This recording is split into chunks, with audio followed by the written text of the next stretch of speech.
a 4 miembros de Estudiantes por la Libertad Argentina. Y primero vamos a empezar con Nelson. ¿Puedes dar una breve introducción, Nelson? Sí, bueno, antes que nada, muchas gracias por la invitación. Eh, como muchos de los que estamos acá sabrán, bueno, yo soy, actualmente soy coordinador senior en este periodo de transición. En el periodo que viene estoy entrando, digamos, para ocuparme ya, digamos, de la parte de comunicaciones de Latinoamérica. Eh, bueno, básicamente les hablo un poco de lo que es Estudiantes por la Libertad. Estudiantes por la Libertad es una organización de jóvenes estudiantes universitarios que se ocupa de la difusión de las ideas de la libertad mediante la realización de distintos tipos de eventos. Estos eventos, bueno, ahora se encuentran un poco mermados, digamos, en cuanto a la variedad por la situación que estamos atravesando, pero generalmente lo que hacíamos eran o ciclos de lectura, presenciales, en conferencias, que son, digamos, los eventos de mayor magnitud, campañas en la calle, hicimos algunas cuestiones en ese sentido, como por ejemplo la campaña de Chau Privilegios, en donde tratábamos de concientizar, digamos, de cómo el Estado financiaba a la Iglesia Católica y cómo mermaba en ese sentido la igualdad ante los distintos cultos. Eh, Hicimos un evento también homenajeando la caída del muro de Berlín. Eh, Después hay distintas áreas dentro de Estudiantes por la Libertad.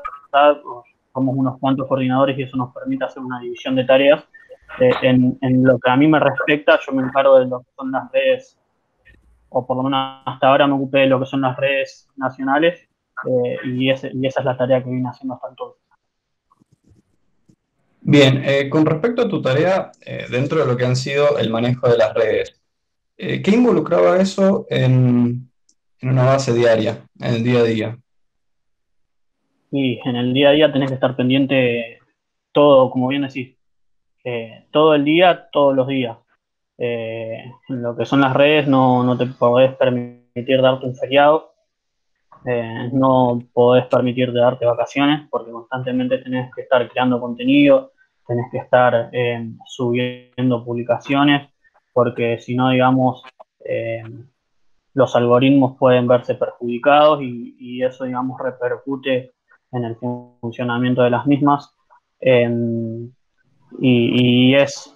es un laburo cotidiano, digamos. O sea, no podés, digamos, relegarlo y dejar y dar un paso al costado porque un día te estás cansado o por cualquier cosa que sea. Porque si no, ese, digamos, ese lugar que vos ocupás en las redes puede llegar a tomarlo otro y puede ser mermada en ese sentido. Bien, durante este periodo que has estado administrando las cuentas, ¿qué cambios notaste en el término del flujo de seguidores, de interacciones sociales? Bueno, primero y principal hubo un importante crecimiento, sobre todo en Instagram, esto hay que decirlo. Eh, y yo siempre la manera de ver, digamos, a las redes que tuve y a la organización así que esta es una organización de jóvenes y para los jóvenes. Y por eso yo lo que hice es en Instagram justamente por eso, porque es hace poco hice una presentación, digamos, para algunos coordinadores en donde mostraba, digamos, eh, todos los usuarios, digamos, la franja etaria que tenía cada una de las redes sociales. Eh, y bueno, justamente Instagram es una de las que los jóvenes ven más y por eso, digamos, decidí enfocarme más en ello. Eh, y a partir, digamos, yo entré a ocuparme de las redes en el 2018 y hoy por hoy, en ese entonces teníamos cerca de 8.000 seguidores, hoy tenemos 26.000, 26.500 por ahí andan en Instagram. Y bueno, y eso a su vez es lo que nos permite que también hayamos crecido exponencialmente en cuanto a la cantidad de aplicantes y de gente que se quiera involucrar cada vez más con la organización, porque esto es lo que nos permite llegar cada vez a lugares más remotos del país, ¿no? Pensar que hoy tenemos coordinadores en pueblos del interior que hace unos años atrás era impensado y bueno, eso se debe también un poco al alcance de las redes que que es una herramienta fundamental a la hora de acortar distancias. Bien. Ahora, girando un poco el foco, ¿cómo ves vos, desde ese mismo punto de administrador, a la organización en sí? ¿Qué cambios has notado en la organización? Bueno, fundamentalmente esto que te digo, o sea, cada vez notamos que más gente pregunta por la organización. Justo ahora estamos en una etapa de aplicación para coordinadores, y la herramienta fundamental para esto fueron las redes sociales. Si bien obviamente muchos coordinadores hicieron un laburo de campo fenomenal, eh, porque también es esto, ¿no? O sea, uno puede hacer un muy buen laburo en redes, pero también si no va acompañado de un trabajo en la calle, un trabajo, digamos, en el terreno, como se le dice, queda ahí, queda en una cuenta de redes sociales y es una red social más y no pasa eso. Así que es un complemento, digamos, en el trabajo que uno puede hacer en las redes sociales y en el trabajo que uno puede hacer en el terreno, porque si no, digamos, no sirve. Redes sociales hay un montón, gente que haga laburo en serio en la calle, no hay tanto, y eso es justamente lo que necesitan las ideas de la libertad, ¿no? Bien.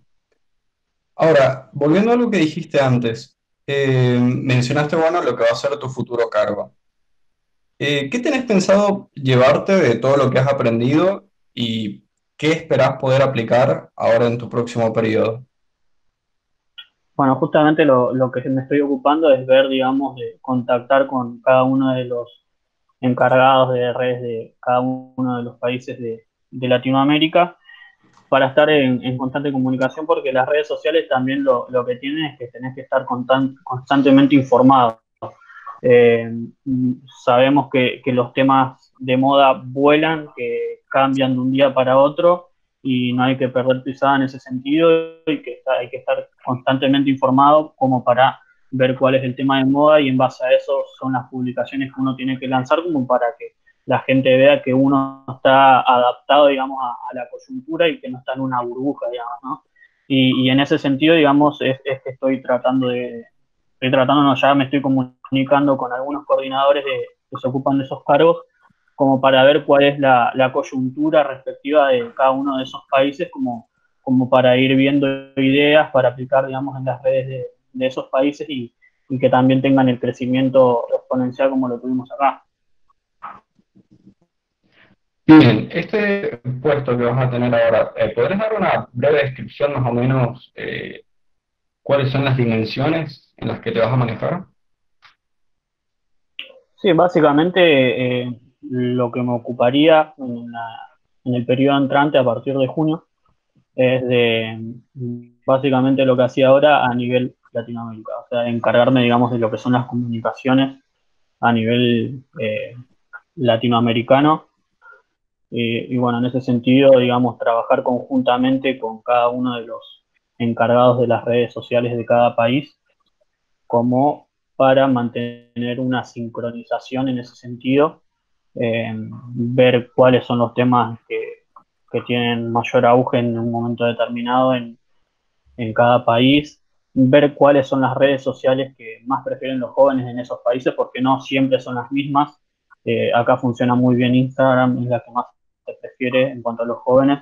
En otros países por ahí no tanto, en Bolivia lo que más funciona, por lo que estuve hablando, es Facebook, eh, pero y por eso, digamos, es, es fundamental la comunicación y la coordinación, digamos, con respecto a los otros encargados y eso es lo que voy a tratar de abarcar.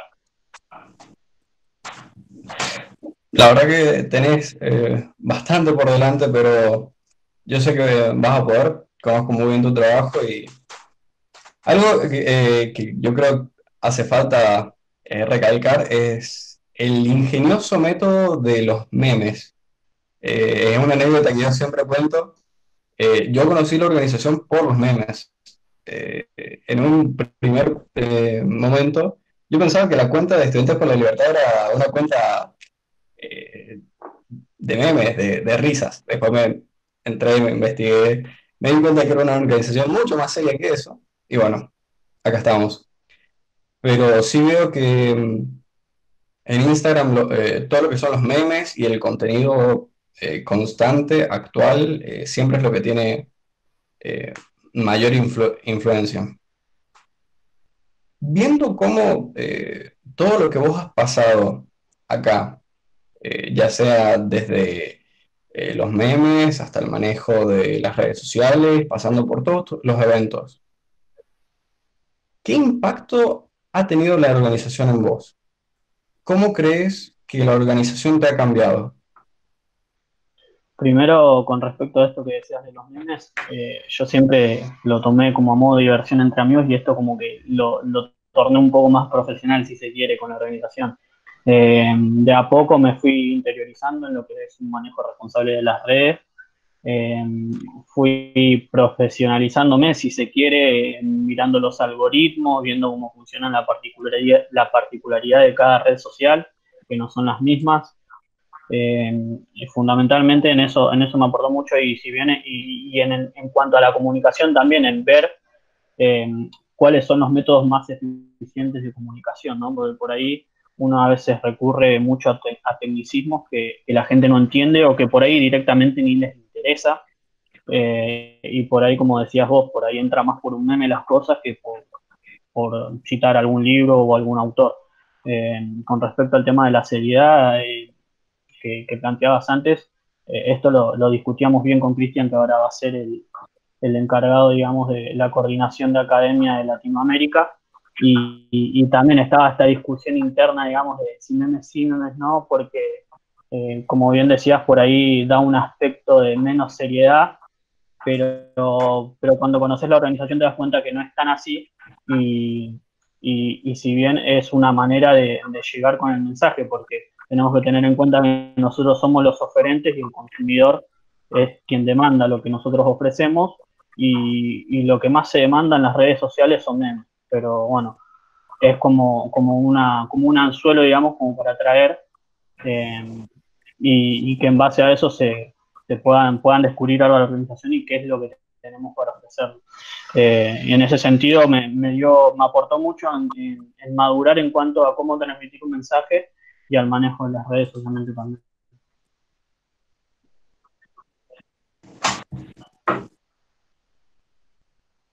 Bien, ha sido un gusto haber podido hablar con vos, Nelson. Y ahora como para cerrar este primer segmento, ¿qué lectura recomendás o qué lectura has estado teniendo en estos tiempos de cuarentena? En estos tiempos de cuarentena, puntualmente estuve leyendo La Libertad y la Ley, pero si, de Bruno Leoni, pero si hay algún libro que por ahí me gustaría recomendar, más que ese sería eh, La Constitución sin autoridad, nuestra edición de Lysander Spooner. Es un texto muy interesante ese y relativamente breve, tiene 78, 80 páginas, o sea, no es muy largo. Es muy interesante en el sentido de que eh, actualmente muchos cuando están en presencia de una injusticia o una arbitrariedad o una presunta injusticia, eh, argumentan eso basándose en la ley, ¿no? Como que la ley establece tal cosa y por eso tal cosa debería ser así. Y bueno, de los parientes de estas personas que alegan de esta forma, argumentan de esta forma, se encuentran los que justifican o injustifican un accionar basándose en la inconstitucionalidad, ¿no? Eh, y la constitución muchas veces es totalmente arbitraria o alimenta ciertas injusticias. Las constituciones son eh, hechas, digamos, a voluntad, digamos, del constituyente, generalmente, y bueno, como no tienen el conocimiento perfecto, como ni nosotros lo tenemos, ningún ser humano tiene ese conocimiento perfecto, pueden recaer en ciertas arbitrariedades e injusticias y por eso no es que estoy, digamos, alentando a la anarquía ni nada por el estilo, pero es como para repensar, digamos, en este sentido, digamos, bueno, sí, si tal cosa es inconstitucional, pero está bien lo que dice la Constitución y por qué, como para repensarlo desde ese sentido, ¿no? Wow, eso lo voy a anotar, ya voy a buscar el libro después para tenerlo.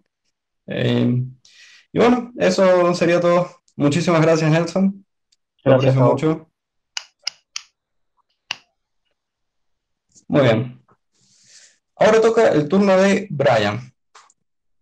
No voy a intentar decir el apellido porque la verdad me supera esa habilidad. Así que, Brian, ¿por qué no nos das una breve introducción de más o menos cuál es tu cargo y más o menos qué responsabilidades conlleva eso? Bueno, si querés te lo digo, Frogmowitz es. Sé que es difícil, eh, pero bueno. Ok, No, un poco, bueno, Nelson ya hizo una gran introducción de Estudiantes por Libertad. Yo soy coordinador local senior de Estudiantes por Libertad. Ahora en el próximo periodo voy a ser coordinador nacional del centro. Bueno, y un poco lo que yo estuve desarrollando más mi parte en Estudiantes por Libertad no fue tanto en redes, porque la verdad que soy un desastre en redes y ya lo tenemos a Nelson, pero sí más en la parte académica, desarrollamos proyectos académicos, que es algo que lastimosamente le falta al liberalismo, a los liberales, que tienen muy floja generalmente la pata académica, y bueno, tratar un poco el esfuerzo de aportar una mirada alternativa, sobre todo en la parte académica, por ejemplo, con un proyecto que desarrollamos que es el de los coloquios, donde nos juntamos, bueno, ahora virtualmente, pero nos juntamos a leer textos que generalmente no son liberales o que son críticos, liberalismo y textos liberales, y traemos personas que no son liberales para charlarlos y aporta mucho más y enriquece mucho más. Bueno, y hacemos conferencias, cosas que Nelson ya contó un poco. bien. Con respecto a lo que va a ser este próximo periodo, en el que vas a estar como subcoordinador del centro, si no mal recuerdo, Brian, Sí, sí, coordinador del centro, sí, sí. coordinador del centro, bien. Estuve leyendo tu plan de trabajo, muy ambicioso, pero realista, me gusta. Con respecto a eso, ¿qué expectativas tenés en cuanto al curso de eventos que pueden llegar a suceder? Bueno, obviamente todos los planes de trabajo fueron afectados por este imponderable, por este cisne negro que fue el coronavirus. Pero yo, sin embargo, tengo una buena expectativa.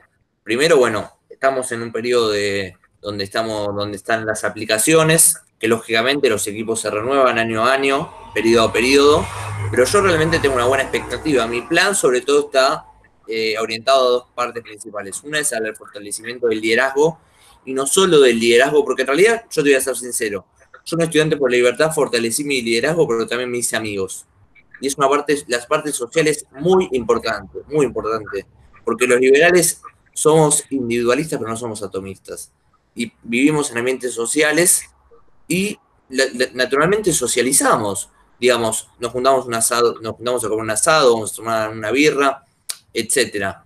Por un lado la parte del liderazgo que tiene la parte práctica y la parte social, y por el otro lado la parte académica, como por ejemplo la difusión del proyecto de coloquios o, o cuestiones diversas para mejorar todo ese área. Así que yo realmente tengo buena expectativa. Obviamente vamos a tener que ir adaptando sobre la marcha. Ahí tiene que haber un grado de pragmatismo que para mí es necesario en cualquier líder, pero repito, creo que creo que el coronavirus va a ser una oportunidad y no tanto una crisis. Como se va a confirmar el dicho que dice que en toda crisis hay una oportunidad, que para mí es así, es así. Sí, yo comparto el pensamiento. Yo creo que lo que más va a demostrar todo este tema de cuarentena o el aislamiento social es que aún en circunstancias adversas podemos encontrarle la vuelta al asunto, podemos de alguna manera relocalizar todos nuestros esfuerzos para seguir llevando adelante todo esto que venimos construyendo hace rato ya. ¿Cómo pensás que sería la salida de la cuarentena con respecto a la vuelta de eventos, conferencias y demás en términos presenciales? Es una pregunta difícil. No me gusta hacer futurología. Creo que los futurólogos están demasiado entre nosotros y la verdad que muchas veces dicen tonterías. Yo, bueno, a ver, creo desde mi visión particular que lógicamente el mundo post-corona no va a ser lo mismo que el mundo pre-corona y nosotros estamos inmersos en esa dinámica. Ahora bien, desde la humildad intelectual no sabría decirte cómo especialmente va a ser. Lógicamente, vamos a tener que adaptar situaciones. Uno no puede ir contra la reglamentación estatal. Digamos, hay grados de desobediencia civil, pero uno no puede decir si se prohíben reuniones de tal persona, se hace una reunión de tantas personas. Primero porque es un riesgo, muchas veces hay menores, los estudiantes por libertad, coordinadores que son menores de edad, que tienen 17 años, 16 años, y no se los puede forzar esas situaciones. Pero yo creo que vamos a encontrar las dinámicas, digamos, un caso particular, el Zoom en Estudiantes por Libertad no se usaba, literalmente no se usaba. Y ahora hay veces que no tenemos que agendar en calendario porque como hay una sola cuenta para todos Estudiantes por Libertad, porque lógicamente nadie usaba el Zoom, no se podía prever. Entonces, hay veces que tenemos que esperar días para poder conseguir el lugar para hacer el evento, para tener la cuenta, porque todo el mundo la usa. Entonces, yo creo que vamos a ir encontrando las dinámicas a medida sobre la marcha. Por eso te digo que todo liderazgo tiene que tener un grado de pragmatismo. Sí, obvio. Igual, mi pregunta iba un poco más atinada a, sin pecar mucho de futurología, ¿vos crees que una vez ya todo un poco más tranquilo, vamos a volver a esos métodos de antes o vamos a mantener un balance entre los dos, en presencial y virtual? A ver, yo creo que lo virtual llegó para quedarse. Tarde o temprano iba a llegar lo virtual, digamos. Más allá que nosotros nos caracterizamos por hacer eventos presenciales, y yo te soy sincero, yo curso virtualmente y la verdad que en un momento llega el Zoom, me aburre, pero es una buena herramienta si no se la usa en exceso. Con lo cual yo creo que va a ser un mix. Aparte, lo virtual te da una amplitud muchas veces. Por ejemplo, si esta actividad se haría presencial, no se podría, porque cada uno está en otro lado. Digamos, Eloy está en Bahía Blanca, Nelson está en Granburg, Lautaro está en Mendoza, y vos, Federico, estás en San Juan, si no me equivoco, ¿no? Entonces Así es. yo estoy en Capital Federal, no se podría hacer, y muchos no sé dónde son los que asistieron. Entonces, lo virtual tiene esa posibilidad de que achica las distancias. Entonces, yo creo que van a estar las dos dinámicas y tienen que estar. Bien. Sí, yo comparto lo mismo. Creo que va a ser muy interesante ver cómo se va desarrollando toda esta dinámica. Eh, Porque principalmente el Zoom, por ejemplo, la aplicación, la plataforma en sí, yo por lo que recuerdo haber visto en calendarios de otras organizaciones, o sea, de otros países de Estudiantes por la Libertad, la verdad están súper activos. Y yo creo que dejar eso en la nada sería casi imposible. Volviendo un poco antes a lo que dijiste previamente de lo académico, em, bueno, para los que no sepan, Brian escribe en lo que sería el blog de Estudiantes por la Libertad. Y con respecto a eso, quería preguntarte, ¿tenés algún tipo de preparación, algún tipo de disciplina en cuanto a escribir para el blog?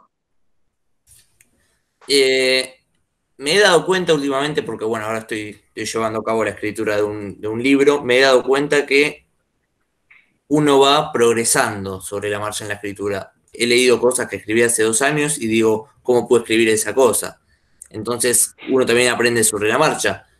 A mí no me gusta versear cuando escribo, o sea, realmente no escribo notas por escribir. A veces he escrito notas y se puede hacer borrado porque me gusta tener cosas innovadoras, escribir con tiempo. Entonces, yo, digamos, no escribo sobre lo que no sé, no suelo escribir, por ejemplo, de economía, porque realmente no, más o menos que manejo cosas de economía, no las sé, o sea, no me pongo a escribir.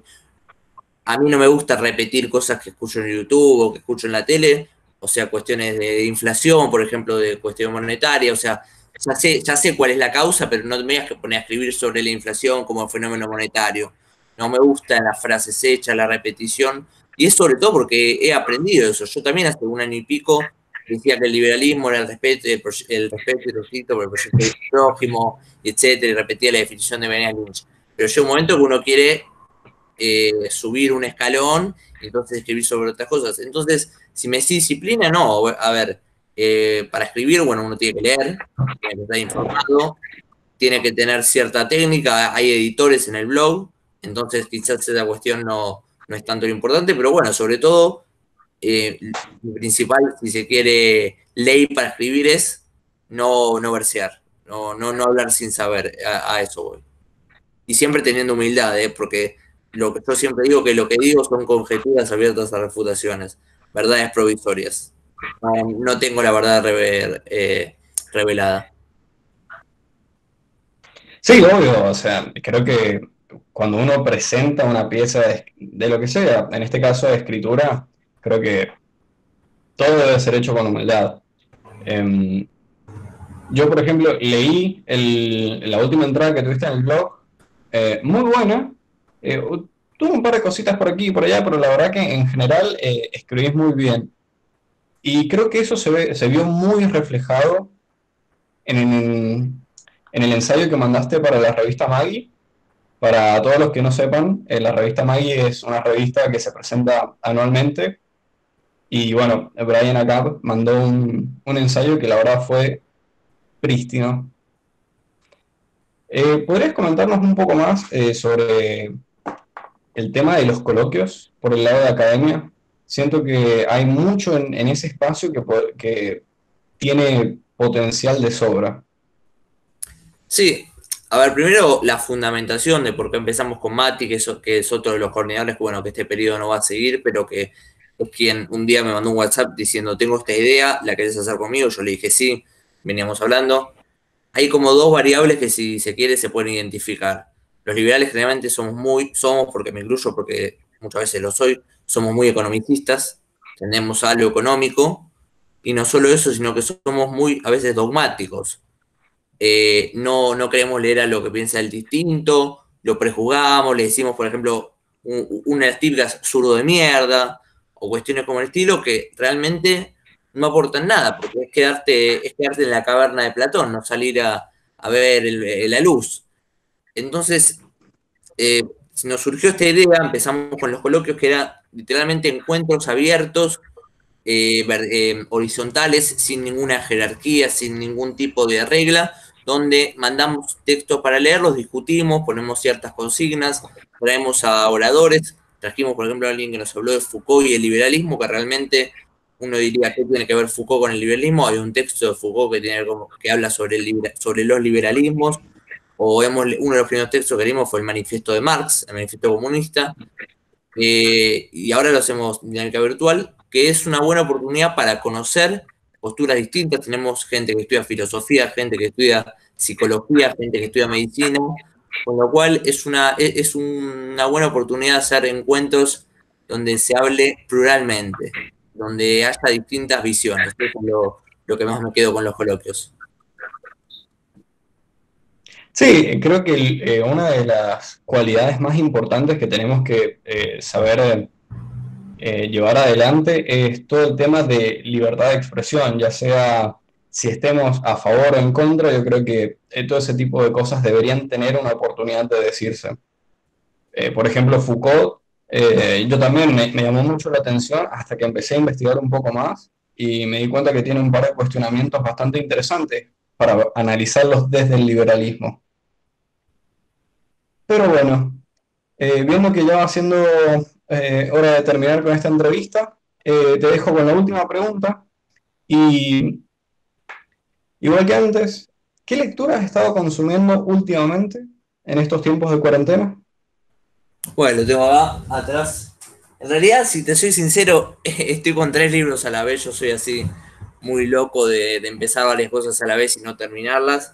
Pero así intensamente estoy leyendo uno que se llama Eichmann en Jerusalén, de Hannah Arendt, y este de Foucault, que no sé si se ve, que se llama El nacimiento de la biopolítica, que acá es donde habla de los liberalismos, de los neoliberalismos, pero no en el sentido burdo de la izquierda crítico, sino que hace una diferencia entre el liberalismo de Adam Smith y el liberalismo de Hayek y Mises. O sea, Foucault estudió en profundidad a Hayek, a Mises, a la escuela de Chicago, a los liberales alemanes y los valoraba.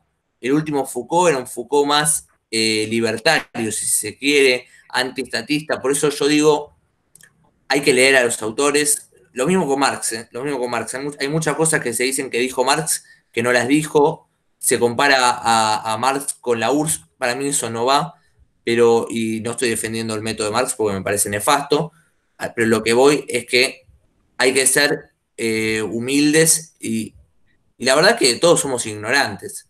Lo que sabemos una milésima parte de todo.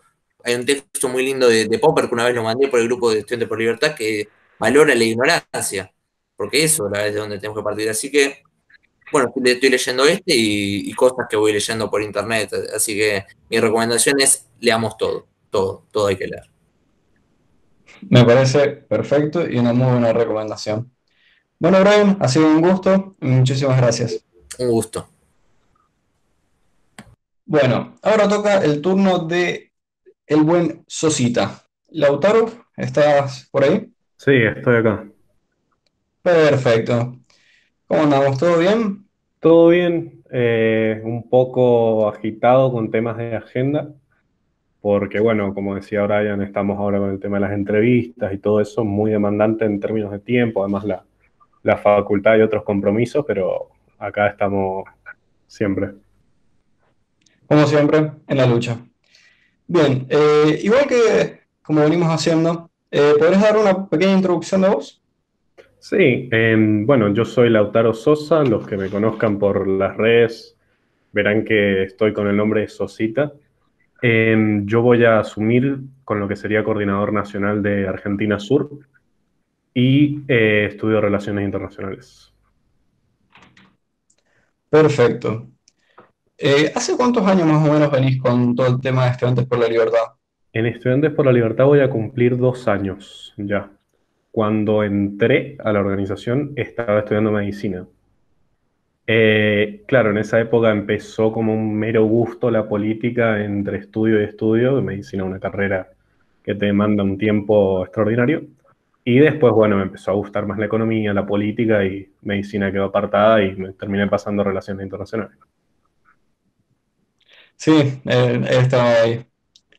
Bien, en estos últimos 2 años que llevas, ¿cuáles crees que han sido puntos claves, más o menos, que puedas... Puntos claves, yo creo que hoy, cuando hablo con los coordinadores, hay otro coordinador que me acompaña hace 2 años, que es Lucas Gallardo. Hemos creado un grupo en Mendoza del cual de alguna manera puedo decir que estoy orgulloso, porque yo recuerdo los primeros eventos que hacíamos 3 personas, 4 personas, y ahora ya es una cosa masiva. Nos ha pasado con el microambiente mendocino, el anterior evento que hicimos, hubieron un diputado nacional de Mendoza, 2 diputados provinciales, o sea, ya de alguna manera el liberalismo mendocino, los grupos de Es Libertad en Mendoza, lograron un nivel de disgregación, porque no es que están todos en un lado, sino que tenemos gente del PJ, del PRO, incluso de la Unión Cívica Radical, del Partido Libertario, Partido Demócrata, todos ahí en un menjunje ideológico que termina en el Mendoexit. Es una locura hermosa que hemos logrado con los liberales de Mendoza y creo que eso es lo que más me llevo de mi estadía en Es Libertad. Bueno, creo que, no sé si todos, pero creo que una gran parte de nosotros hemos visto todo el tema del Mendo Exit. Sí. Y por privado, cuando vieron el flyer, me dijeron que te preguntara cómo está yendo toda esa cuestión del Mendo Exit, cómo va El toda la Mendoexit pelea.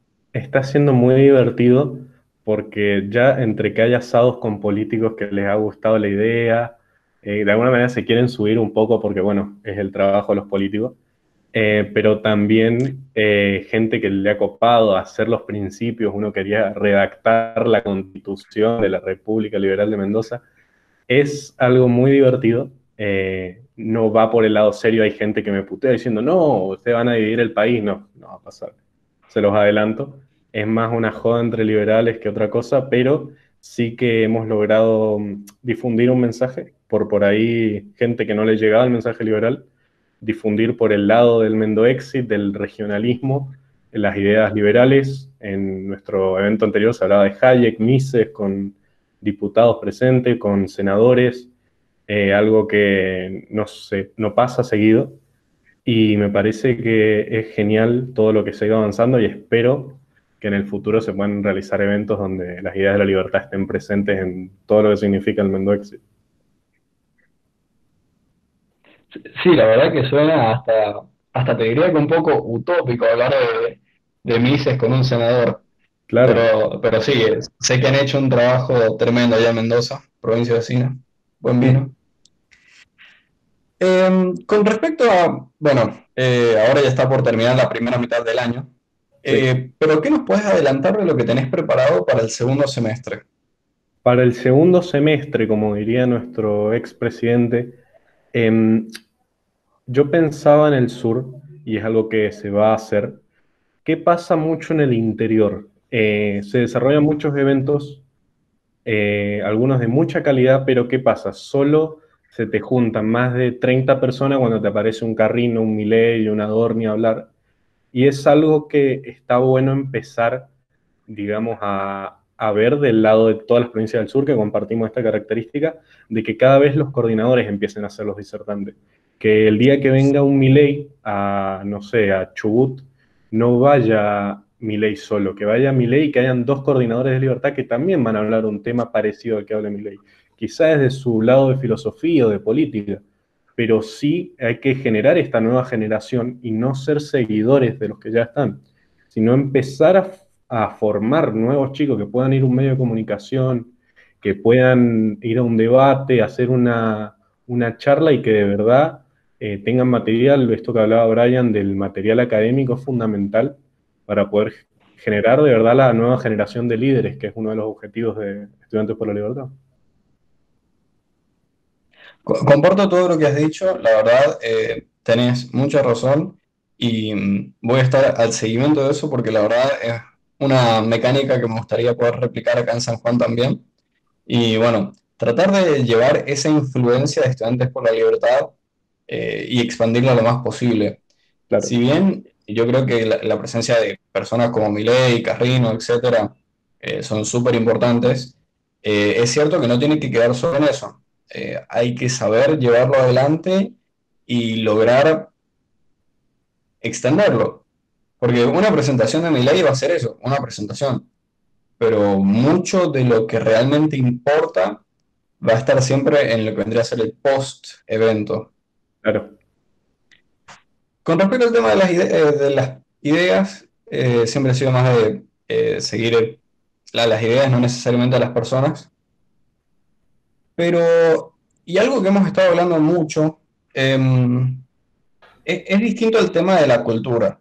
Por ejemplo, Nelson lo comentó hace un rato, el tema de cómo los distintos países prefieren ciertos temas de ciertas herramientas o redes sociales. Claro. Vos que has estado viajando bastante, ¿qué nos puedes decir del liberalismo y cómo se percibe en otros lados? Yo estuve este verano trabajando en Brasil, en Sao Paulo, y tuve la suerte de conocer a coordinadores de esa ciudad. Es Libertad Brasil, para los que no estén muy informados, es el grupo más grande a nivel mundial. Y te das cuenta de otro tipo de liberalismo que yo creo que debe ser de alguna manera la evolución natural del liberalismo argentino. ¿Qué pasa con el liberalismo argentino? Que esto se traduce en la política, el tema de la sectariedad, del no salir del espacio de confort, muy diferente a lo que pasa en Brasil. En Brasil, a mí me tocó estar en dos eventos, uno de Students for Liberty Brasil y otro del Movimiento Brasil Libre, donde se hablaba de entre ir a las favelas, hablar con la gente, ayudar a emprendedores, todo un panorama distinto al argentino, donde por ahí vemos, no sé qué traje me voy a poner para el evento de la próxima semana, pero no vamos a la sociedad, al plano llano, como si pasa en otros lados. Incluso en el caso de Chile, me he dado cuenta porque estoy cursando una especie de taller con el partido Evópoli de Chile, que ellos de verdad se toman el trabajo de formar jóvenes, que no pasa en los partidos de Argentina, porque los partidos de Argentina están viendo cómo ganar las elecciones, pero sí en Chile pasa esta cosa de formar políticos liberales, no necesariamente liberales, políticos, eh, que es algo fundamental, creo yo, para que el día de mañana, si bien todas las organizaciones de divulgación, digamos, de educación de jóvenes siguen por sí mismo, también el plano político, yo creo que se manifiesta muchas veces en la limitación que tenemos los liberales para difundir las ideas. Sí, yo creo que eso es muy importante. Creo que nosotros también en parte tenemos una tarea titánica enfrente, que es justamente lo que en Chile se está haciendo. También es cierto que habría que ver cuál es la forma más adecuada. Yo en lo personal he estado viendo o siguiendo como muy por encima cómo se han llevado las cosas de Students for Liberty en Estados Unidos y en la región nórdica. Y bueno, es algo que hablaba con Cristian antes.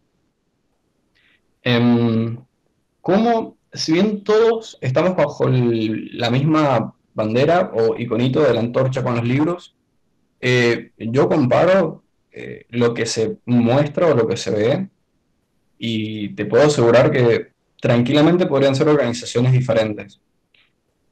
Esto, y no hace falta que solamente vos lo hagas, si alguno de los otros chicos también quiere responder a esto, se los agradecería.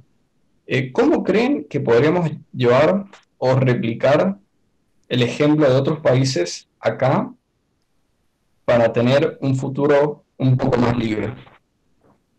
Yo en el plano por ahí de lo que vi en Brasil, te puedo decir que me pasa a hablar con chicos de Brasil que me decían, no, yo armé dos organizaciones, una en mi facultad, otra con mis amigos liberales. Era una cosa totalmente disgregada en términos de que cada uno hacía trabajo de hormiga en sus universidades. Imagínate, Sao Paulo, una ciudad gigante. Y muchas veces cuando organizaba un evento de estudiantes por la libertad, habían 10 organizaciones que estaban ayudando. Es un trabajo, yo creo, quizá mucho más adaptado al plano sudamericano, porque cuando nos ponemos por ahí a comparar con países como Noruega, ¿viste? Donde la movida política es mucho más fácil, pero en Brasil, donde hay terrenos adversos, pasaba, por ejemplo, yo hablé con una chica que era de Santa Catarina, que ella también tenía un centro de estudiantes en una universidad sumamente de izquierda, y claro, por ahí con las limitaciones de Estudiantes por la Libertad, necesitaban de crear nuevas organizaciones para poder difundir dentro de lo que es su ciudad, que por ahí muy poca gente, y sí lograban este trabajo, digamos, difundirlo a los pueblitos donde no llegaba, sobre todo en un país tan grande como Brasil. Bien. ¿Alguno de los... Brian, Nelson, Eloy, no sé si está por ahí, espero que sí. Yo particularmente lo que agregaría también es que hay que tener en cuenta que si bien en muchas cosas somos muy parecidos con los países latinoamericanos, también en muchas otras cosas somos muy distintos y por ahí la coyuntura de un país no es la misma que la de otro. Por ejemplo, es una bandera muy recurrente de estudiantes por la libertad en México el tema de el fin de la lucha contra las drogas. Eh, Eso puede entenderse en el contexto de ellos porque allá padecen mucho el tema de los cárteles mexicanos. Por eso, digamos, es que también considero de que por ahí está bueno que cada uno tenga su temática particular y que desde ahí, digamos, se adapte, digamos, en la pelea, digamos, contra las ideas totalitarias, ¿no? Si de hecho, para agregar un poco, bueno, a mí me tocó la oportunidad de estar en Guatemala en retiro el año pasado. También con Lautaro hubiéramos viajado a Washington, pero bueno, el virus de la corona no le impidió. Y cuando te das cuenta ahí, ves el choque cultural, pero en el buen sentido, la diversidad que hay en Estudiantes por la Libertad. Como dice Nelson, de un lado pueden ser más tirando eventos más sobre las drogas, acá hicimos sobre la iglesia, o sea, depende de cada contexto. Eso es lo bueno, el enfoque cultural, creo yo. Y yo, si me dejas agregar, una de las cosas que yo siempre digo es que hay que ver que el liberalismo solo es aplicable en la medida en que el Estado sea lo bastante fuerte como para proteger las libertades de los individuos. Normalmente a los liberales no nos gusta la idea de un Estado fuerte, pero la verdad es que, como decía Rousseau, cada territorio y cada pueblo se crea su propio Estado justamente para proteger sus libertades. Y yo siempre digo que hay que mirar cuáles son los problemas concretos, como dice Brian, y Nelson de nuestro país. Como por ejemplo, el que está de moda ahora, que es el tema de la pesca ilegal y cómo eso rompe el equilibrio de la competencia en el mercado marítimo, cómo eso amenaza la seguridad de nuestros comerciantes y nuestros navegantes. Ese es un tema que podríamos capitalizar. Por ejemplo, yo siempre digo que tenemos que mirar a las políticas de mercado que aplicó, por ejemplo, Canadá, porque es un país que en términos de sus orígenes poblacionales, de su estructura federal, de su diversidad climática, es muy similar a nosotros y que llegó hasta donde está desde un lugar muy similar a donde estábamos nosotros. Así que yo digo que siempre tenemos que buscar los paralelismos más cercanos en vez de tratar de compararnos, qué sé yo, con Singapur, que es un país totalmente distinto a nosotros. Es un ideal libertario para algunos, pero totalmente desconectado de nuestra realidad. Ahí está, bien.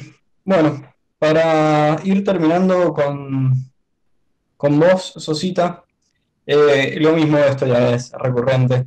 ¿Alguna lectura que quieras recomendar para estos tiempos de aislamiento social? Mira, de lectura, esta cuarentena me ha matado los hábitos de lectura, porque los ojos los tengo calcinados de tanto PDF de profesor, pero sí que estoy leyendo un libro que no había leído, que era La Ley de Bastiat, un muy buen libro, y también recomendaría mucho que empiecen a tomar la costumbre, aunque suene un poco soso, de leer las noticias. Meterse es una costumbre que he tomado a todos los diarios importantes del país y leer cada uno de los artículos. Aunque no lo crean, eso les puede dar un panorama muy bueno de la política y de, bueno, la actualidad para que una persona formada tome sus propias conclusiones. Perfecto, eso es lo que voy a tener en cuenta. Bueno, Sosita, muchísimas gracias, ha sido un gusto. Muy bien. Y ahora, por último, pero no por eso menos importante, el hoy. ¿Cómo andamos, Eloy? ¿Todo bien? Todo bien, sí, como se puede, adentro de casa, hace ya 50 y pico días. Sí, como todos los días ya. Muy bien. ¿Podrías comentarnos un poco más o menos tu experiencia en Estudiantes por la Libertad? Sí, yo soy coordinador hace 2 años, entré como junior, ahora soy senior, sigo siendo por ahora el único coordinador de Bahía Blanca, aunque tengo un grupo bastante nutrido de activistas y voluntarios que me ayudan bastante. También soy desde que entré encargado de medios audiovisuales, o sea, todo el tema de edición de videos, y ahora voy a asumir a partir de este periodo como jefe de la división de desarrollo, o sea, de entrenamiento de los nuevos coordinadores y activistas que vayan a entrar y de la concepción de nuevos tipos de eventos. Y la principal experiencia que yo he tenido ha tenido 3 aspectos, que es el lema de Estudiantes por la Libertad, ¿no? Educar, empoderar y desarrollar. Por un lado me he educado porque más allá de lo puramente teórico, académico, Estudiantes por la Libertad te brinda una enorme experiencia en cuestiones de, yo ahora mismo, por ejemplo, mis currículums son por lo menos un tercio a la mitad de Estudiantes por la Libertad, porque esto me da experiencia de organización, liderazgo, manejo de grupos, relaciones institucionales, un montón de cosas. Por otro lado, me he empoderado porque, como dije, empecé haciendo reuniones en la casa de mis viejos con un grupo de 5 personas, como un coordinador junior que ni siquiera sabía de qué hablar. Ahora doy charlas yo mismo, tengo un grupo de casi 40 activistas, casi 10 voluntarios y distintos ayudantes. Me puedo contactar con referentes incluso de fuera de Argentina, he conocido a personas maravillosas, está el aspecto social, como dijo Brian.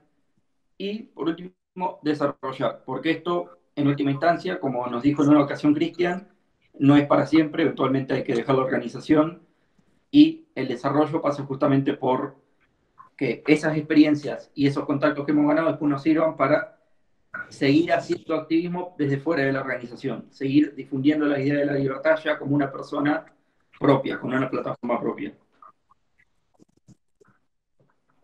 Muy bien, creo que todos compartimos más o menos la misma perspectiva con respecto al proceso que, por el que todos pasamos en Estudiantes por la Libertad. Eh, con respecto a bueno, lo que han sido tus trabajos, muy buen trabajo en el tema de los videos. Creo que Gracias. a todos mis seguidores los he bombardeado siempre mostrándoles los videos porque la verdad están muy bien hechos. ¿Y qué es lo que esperás de este próximo tiempo? ¿Cuáles son tus expectativas? De este próximo periodo, lo que yo espero es, en primer lugar, que se siga manteniendo el ritmo de crecimiento que llevamos hasta ahora, que por los datos que venimos teniendo, parece que va a ser el caso. Eh, como estando en la división de desarrollo, me va a preocupar mucho el tema que decía Lautaro, que es la cuestión de que los coordinadores junior muchas veces arrancan, no saben qué hacer y se quedan atascados siempre lo mismo. A mí me pasó, como te digo, la primera reunión fue invitar a 5 amigos a mi casa que ni siquiera sabemos de qué hablar. Es como, soy liberal. Sí, yo también. Hacíamos una reunión de café cada 2 semanas. eh, y me interesa poderle brindar las herramientas a los nuevos coordinadores para que vayan saliendo de su zona de confort, para que se vayan formando, para que vayan aprendiendo cómo hacer nuevos tipos de eventos, para que tengan contactos, para que no les pase también como nosotros que empezamos y yo soy el único coordinador en 400 kilómetros a la redonda y tardé como medio año en empezar a hablar y a animarme a preguntarles cosas a otros coordinadores, a pedirles ayuda. Quiero fortalecer esa unidad y esa cohesión interna y el crecimiento de la organización. Sí, no sé si creo que la mayoría nos pasó de entrar a la organización y nada, entrábamos ahí a ver qué onda, clavamos, bueno, pinta ir a tomar un café y hablar de la libertad, y bueno, así creo que es al principio siempre. Mis primeros meses fueron todos así, eran reuniones en cafés y nada, era hablar del tema del día y ahí quedaba. Pero bueno, ahora yo creo que todo este tema de la cuarentena y bueno, los medios virtuales nos están dejando la oportunidad que como bien dice, Internet no olvida. Eh, ¿Cuál crees que ha sido, ha tenido la cuarentena en lo que han sido tus actividades? En mis actividades me ha forzado a reconducirlas, como a todos, me imagino. Pero por otro lado me ayuda a enfocarme un poco más en la cuestión de que siempre he sido bastante bueno en lo que es el manejo de, no el manejo de redes, que es lo que hace Nelson, la parte social, pero sí el manejo de eh, la difusión digital. He estado trabajando un montón, sacando videos, todos los coordinadores se han animado mucho a producir contenido audiovisual, ya sea grabando sus charlas o grabándose a sí mismos o tirándome ideas para que haga videos nuevos. Y en lo mío en particular, me ha servido para animarme a dar charlas propias o para usar esto como excusa para empezar a armar nuevos webinarios que por ahí los venía posponiendo. Tenía la idea de, me gustaría tener a tal orador que hable de tal tema, y dije, bueno, pero no, porque para eso mejor hago un evento acá a unas cuadras. Y no, y ahora, gracias a Internet, puedo tener, por ejemplo, un orador de España que va a dar una charla para gente de toda Argentina en una semana. Es increíble. Y espero que eso no se pierda, como dijo Brian. Sí, yo también estoy siendo tu ejemplo y bueno, ya tengo también próximamente un webinario en base a todo este tema de usar Google Meet para dar un debate, ir armando otro tipo de cosas, porque creo que todas estas herramientas son esenciales para nosotros, o sea, nos ayudan a desarrollar una versatilidad que si no fuera por Estudiantes por la Libertad, no sé dónde más, no sé en qué otro momento de mi vida las habría adquirido. Pero volviendo un poco más a lo que es los términos locales, alrededor, ahí en tu zona, en Bahía Blanca, eh, ¿qué cambios has notado? Porque claramente has tenido un crecimiento en tu equipo, Uh-huh. pero ¿dónde crees que está ahí la vueltita de la tuerca?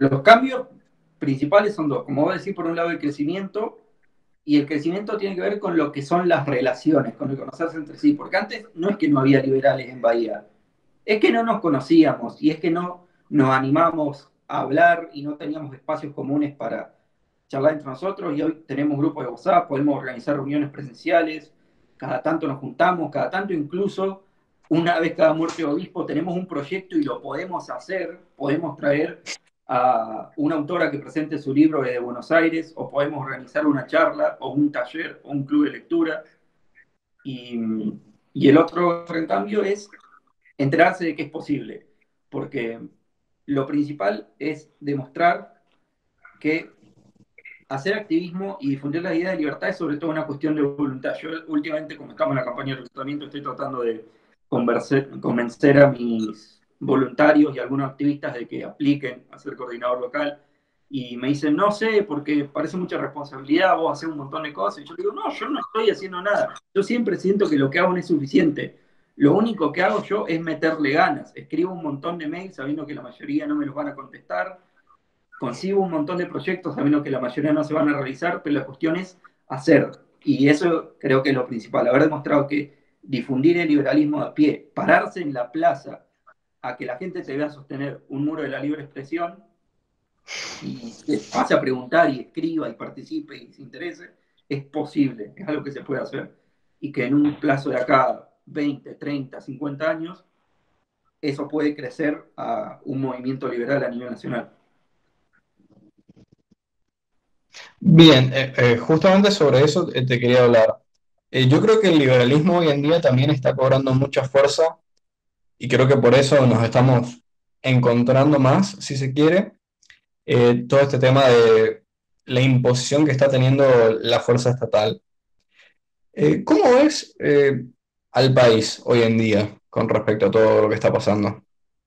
Hoy el país está pasivo, no solamente porque está pausado por el tema de la cuarentena, sino que en general por un proceso natural que sea en todas las crisis, no está bien visto cuestionar lo que hacen los líderes, que al fin y al cabo lo hacen mal, pero siempre está el discurso de, bueno, por lo menos están haciendo algo, no esmeriles, no pongan en peligro la salud pública, etcétera, etcétera. Pero creo que eso mismo está haciendo que la gente empiece a tomar conciencia de, para, necesito salir a trabajar, los impuestos me están matando, no puede ser que el gobierno te pueda parar por andar en la calle o pueda decidir en qué momento puedes salir y en qué momento no. Y él está haciendo que la gente piense sobre esas cosas. Y creo que esos planteamientos que, que están colapsando un sistema de decadencia que ya traemos arrastrado hace prácticamente un siglo, en algún momento van a hacer ebullición. Y todas las grandes sociedades que se han convertido, por decirlo, a las políticas de libre mercado y a las ideas de la libertad, siempre tuvieron que pasar por un largo y doloroso periodo de transición, de darse cuenta que no le estamos pasando bien, confiando en que otros nos gobiernen. Sí, la verdad, totalmente de acuerdo. Yo creo que llegar a un punto en el cual esto tarde o temprano tiene que explotar. O sea, no puede ser que nos sigamos hundiendo, tiene que haber un punto donde esto ya no dé más. Y no necesariamente pecando de futurología, sino un poco más yendo hacia la fantasía. ¿Qué realidad distópica te parece más cercana a nuestro país? Qué realidad distópica. A ver, no, la verdad que no soy muy fan de las distopías, no he leído mucho de los grandes libros distópicos, eh, pero si tuviera que hablar de distopía, hay una distopía en el mundo real que es la República Popular China, que es un estado amurallado, no solo físicamente, sino digitalmente del resto del mundo, donde la gente no se entera de qué es lo que pasa, donde no está permitido criticar al gobierno, ni siquiera para los que viven afuera. Tenemos una utopía muy cercana, que es una distopía muy cercana, que es Venezuela, Cuba. Eh, yo creo que no vamos a llegar ahí por cómo es la sociedad argentina. Tenemos, creo yo, un techo y un piso de tolerancia para ese tipo de cosas y estamos en un ciclo constante de que nos vaya mal, pero nunca nos va lo bastante mal como para que no lleguemos al punto de no retorno. Pero creo que es peligroso cómo el gobierno se está acercando a esos países justamente. Es peligroso ser un aliado de Venezuela, es peligroso traer médicos cubanos, es peligroso dejar que China se meta en nuestras aguas territoriales, etcétera, o firmar un pacto con Irán. Sí, la verdad que por ahí un poco de investigación y te das cuenta que sin ser muy conspiranoico ni nada, pero hoy estaba leyendo un artículo de The Economist en el cual no me acuerdo el nombre del autor ahora, pero hablaba de cómo China lo que quiere hacer es una economía paralela al dólar, cosa de que Estados Unidos no le pueda contrarrestar nada.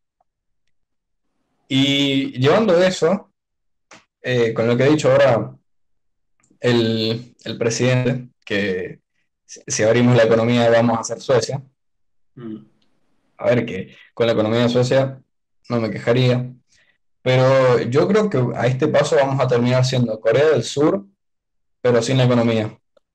Porque he estado viendo un avance ya, incluso, ¿no? El hecho de que te digan que descargues aplicaciones, eh, muchas veces la forma indirecta en la que yo he visto que hacen esto es, te dicen, puedes descargar esta aplicación y va a llegar un punto en el que nos van a decir, necesitas descargar la aplicación para hacer X cosa. Y supongo que esto se asemeja mucho a lo que sería 1984, en cierto punto Gran Hermano ahí siempre vigilándote, pero creo que la sociedad vive en un constante mundo feliz, eh, es como que lo vemos pasar y no hacemos nada, como, está bien, nosotros seguimos consumiendo lo nuestro, Pero se normalizan las cosas. claro.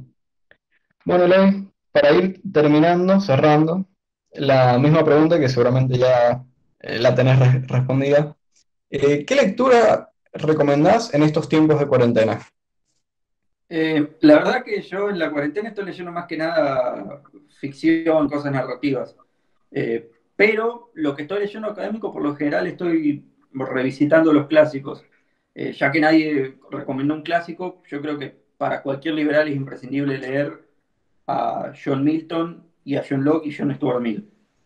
Sobre todo John Locke. Yo recomiendo encarecidamente, sobre todo el ensayo de la tolerancia y el segundo tratado del gobierno civil, que son eh, más allá de las diferencias y las cosas que ya han quedado en el pasado, las dos versiones más sintéticas que te puedan dar del liberalismo en sí mismo, o sea, justificar el principio de no agresión, la tolerancia, la libre expresión, la libertad de pensamiento, la importancia de pensar por uno mismo, la propiedad privada, etc. Y también creo que es muy importante que, para no quedarnos solamente con la teoría, eh, entender cómo se ha implementado históricamente el liberalismo y entender cómo esas ideas se aplican en un contexto real. Otro libro que en realidad no lo estoy leyendo, lo estoy escuchando, un audiolibro, estoy escuchando una biografía de Robert Walpole, que fue el primer ministro británico y el primer gobernante liberal, en el sentido de liberal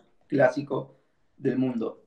Y es muy interesante ver cómo en un contexto que el liberalismo no existía, llegó a hacerlo una ideología hegemónica en el mundo y estar en el poder durante 20 años y transformar la paz no solo de su país, sino de toda Europa y del mundo. Así que recomiendo eso, que lean historia, lean biografía de grandes líderes liberales y, y correlación en teoría y hechos todo el tiempo. Sí, y un último detalle que a mí me encanta agregar, sobre todo con John Locke, también conocer un poco el contexto. Creo que eso influencia muchísimo a la hora de entender un pensador con ideas tan grandes.